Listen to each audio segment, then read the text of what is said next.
জানো তো, 2-4 দিন আগে বাজার থেকে 500 কাঁচা লঙ্কা নিলাম। তা দাদুটা আমাকে বললো ব্যাগে নাও। তা আমি বললাম একটা প্লাস্টিক দাও না গো। বললো মিউনিসিপ্যালিটির লোক দেখলেই জানো তো ফাইন কাটবে, প্লাস্টিক বন্ধ। তারপর একটা ঠোঙায় লঙ্কাগুলো দিয়ে দিল। তা মনে মনে ভাবলাম যে ভালোই হয়েছে, আগেকার দিনের মতন বাজারে এবার থলে নিয়ে যেতে হবে। কাল যখন ভ্যাটের গাড়ির ছেলেটা নোংরা নিচ্ছিল, তখন দেখলাম ছেলেটা বেছে বেছে কিছু প্লাস্টিক অন্য একটা থলেতে নিচ্ছিল আর বাকিগুলো ড্রামে। তা কৌতূহল চাপতে না পেরে আমি ওকে জিজ্ঞাসাই করে ফেললাম, ওগুলো আলাদা করছো কেন গো?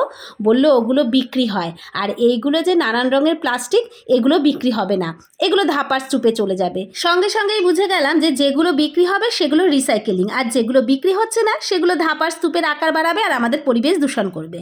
দেখো এখন সংসারে কিন্তু 80% জিনিসই প্যাকেটজাত, আর যেগুলো যে বড় বড় কোম্পানি বানাচ্ছে, সরকার ছোট ছোট ব্যবসায়ীদের দেখো বারণ করছে প্লাস্টিক ব্যবহার করতে না, কিন্তু কোম্পানিগুলোকে কেন বারণ করছে না এটাই আমি বুঝতে পারি না। কোম্পানিদের কেন বলে না যে ইকো ফ্রেন্ডলি কিছু জিনিস বানিয়ে তারপর পণ্য বেচুক?